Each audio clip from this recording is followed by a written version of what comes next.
manipulateur ne se remet jamais en cause. C'est impossible. C'est toujours l'inverse. C'est vous qui êtes irrationnel. C'est vous qui êtes irresponsable. C'est vous qui aurez dû l'appeler, pas l'inverse. Ah oui, vous auriez dû l'appeler aussi. Pourquoi vous ne l'avez pas appelé?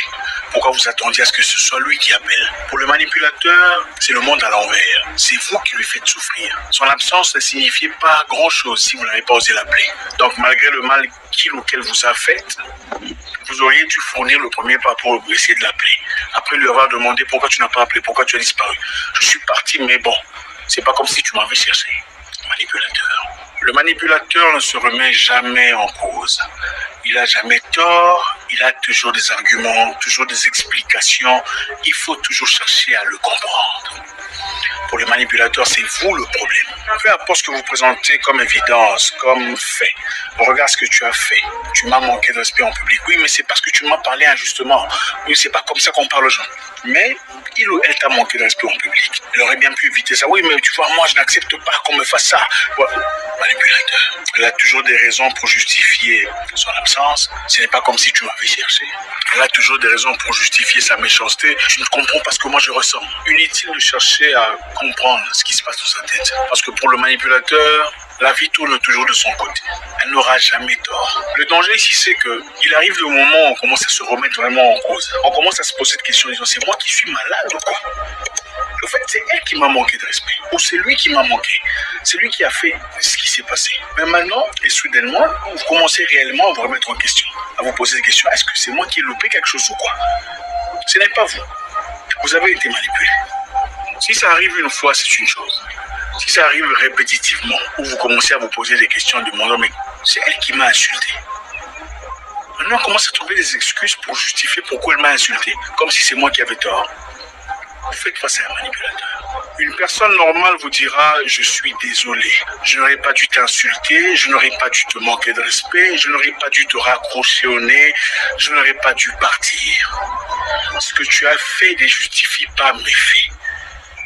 Je reconnais mon erreur, mais je voudrais que tu comprennes que tu m'as blessé. » Ça, ce n'est pas un manipulateur.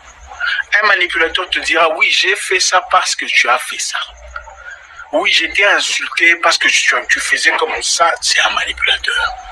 Et croyez-moi, elle n'apportera rien de positif dans votre vie. Une personne qui veut construire s'assume aussi fautive. Disons, ma faute est celle-ci, celle-là, celle-là. Mais je voudrais qu'on parle de ce sujet. Parce que ce sujet me perturbe. Un manipulateur dit, j'ai fait ça parce que tu as fait ça. Je ne t'ai pas souhaité ça parce que je ne t'ai pas offert ça parce que tu as fait ça. Vous n'êtes pas en amitié ou en fraternité ou en correspondance. Vous êtes en pleine manipulation. Tout ce qu'elle est en train de vous raconter là, c'est du n'importe quoi. Elle n'est pas en train de reconnaître son erreur. Elle est simplement en train de trouver un moyen pour passer à autre chose, sans vraiment reconnaître son erreur. Maintenant, comprenez une chose. Si vous faites face à une personne qui ne sait jamais reconnaître ses erreurs, vous êtes dans une relation toxique, que ce soit une fraternité, que ce soit une amitié, une correspondance, un partenariat, vous êtes bien assis dans une situation caustique. Le manipulateur se moque des besoins des autres. Il est envahissant et égoïste. Mais au début, il se montre très sympathique. Il vous rend des services, il est présent pour vous, il vous écoute, il semble vous apporter des choses positives, des idées, des pensées, il fait des courses pour vous, mais c'est pour un objectif bien précis. Ce n'est jamais pour rien. Il veut en effet gagner de la place dans votre cœur pour plus tard venir faire ses doléances. Et généralement, vous verrez si une personne par exemple qui vient vers vous, après qu'il vous ait fait beaucoup de faveurs, il viendra vers vous, ah mon cher, je suis en difficulté, franchement, je dois payer mon loyer, je ne sais pas quoi faire. Elle vous demande indirectement, très souvent indirectement. Ah vraiment, on va me chasser, les enfants sont malades, je ne sais pas quoi faire. Elle ne vous demande pas directement, c'est souvent très indirectement. Et quand vous ne faites rien pour lui, elle donne l'impression que vous lui êtes rédévable pour avoir été présent pour vous, pour avoir fait des courses pour vous, pour avoir volontairement fait des choses pour vous. C'est de la manipulation. C'est un peu comme une personne, prenons un homme, qui rencontre une femme très loin, dans un lieu obscur, le soir, une femme en train de se faire menacer. Il dit, bon, madame, entrez dans la voiture. La dame entre dans la voiture. Ils partent ensemble, parcourent peut-être 10 km en voiture. Et puis avant d'arriver dans la ville, il se gare et demande à ce qu'il entre en intimité avec cette dame. Pourquoi? Après tout, j'ai été aidé. On voulait te massacrer de l'autre côté. Il y en avait 7. Il n'y a que moi. C'est de la manipulation. Donc le manipulateur se fout de ce que vous ressentez. Il se fout de ce qui est important pour les autres. Pour lui, c'est son intérêt personnel. Et il jouera tous les pions possibles pour se placer à l'endroit qu'il faut. Généralement, pour son intérêt personnel. Écoutez, un vrai ami est direct. Il ne vous cache pas ses sentiments. D'accord? C'est vrai, on peut avoir des amis timides. Mais un ami vous dit, mon cher, je n'ai pas de pantalon. Aide-moi s'il te plaît. Ce n'est pas, je ne sais pas comment être ces derniers temps, je suis en effet, c'est de la manipulation. Un ami vous dit les choses ouvertement, je suis en difficulté, je n'ai pas d'argent, j'attendais un montant, ce n'est pas arrivé. Ça c'est un ami, un proche. Celui qui va de gauche à droite, tu vois, d'ailleurs je ne sais pas comment on va faire, dans le but de passer le message, espérons voir comment tu vas réagir. C'est de la manipulation, peu importe comment vous voulez appeler ça. Ce n'est pas la timidité, c'est de la manipulation. Un vrai ami ne vous donne pas l'impression que vous lui êtes rédévable. Il comprend que ce que vous faites pour lui vient de votre cœur. C'est libre. C'est ne lié à aucun service. Ce n'est pas parce qu'il a été loyal à vous que vous lui devez quelque chose. Un manipulateur, par contre, vient vers vous pour les intérêts personnels. Il comprend que ce que vous faites pour lui vient de votre cœur. C'est libre. C'est ne lié à aucun service. Ce n'est pas parce qu'il a été loyal à vous que vous lui devez quelque chose. Un manipulateur, par contre, vient vers vous pour les intérêts personnels. Son amitié est basée sur ce qu'il va gagner. S'il ne voit pas clair pendant un temps, il se taille. Parce qu'il dit, ce gars il a de l'argent, ou cette fille a des moyens, ou des connexions, ou des facilités, mais pourquoi il ne m'en donne pas? Un vrai ami te dit, mon cher, je suis en difficulté, pourquoi tu me regardes comme ça? Aide-moi, non? Ça c'est un ami. Un manipulateur, il t'observe. Quand tu fais, quand tu ne fais pas, il s'étale. C'est toujours pour ses intérêts.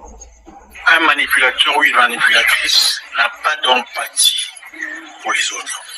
Donc du moment que vous êtes en guerre, peu importe ce que vous arrive, ils s'en fout éperdument.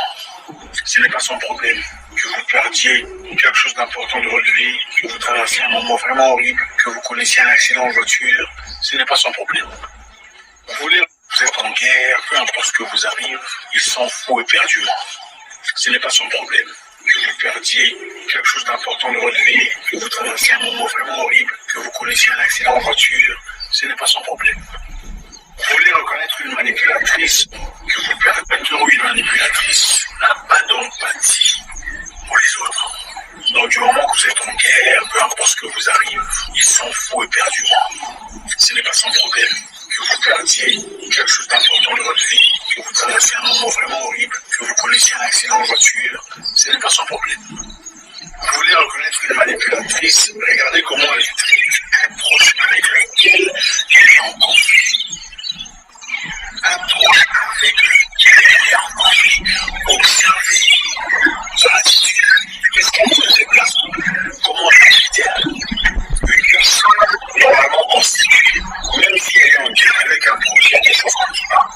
Il y a des attitudes qu'on ne prend pas, il y a des positions qu'on n'assume pas. Il y a des personnes qui, quand elles sont en conflit avec vous, toutes les relations que vous entretenez deviennent des monstres. C'est une erreur faramineuse de faire semblant de voir comment les gens traitent leur proche avec lesquels ils sont en conflit. Une manipulatrice est championne de renversement d'image. Donnant toujours l'impression qu'elle est victime. C'est toujours à elle qu'on en veut. On est toujours salutaire, on lui veut toujours de mal, mais on veut toujours se comparer. Personne ne veut la voir rembourser d'empathie, la froideur de la manipulatrice, sa capacité de minimiser les difficultés des autres, les sentiments des autres, pour faire glacer le sang. Avec un manipulateur, on ne discute pas, on l'observe, on l'écoute, on le regarde. À partir du moment qu'il remarque que vous avez des fausses, il se fasse se retirer. Un manipulateur se retire, se fasse, s'énerve, quand il remarque que vous avez compris son jeu. Il crypter son jeu, il se fasse, se retire. Un manipulateur se retire, se fasse, s'énerve, quand il remarque que vous avez compris son jeu. D'ailleurs, qu'est-ce que vous faites? Nous savons tous que vous des gens pour avancer dans la vie. On a besoin de gens qui investissent sur vous. Personne n'a besoin d'une personne qui vient vous retirer.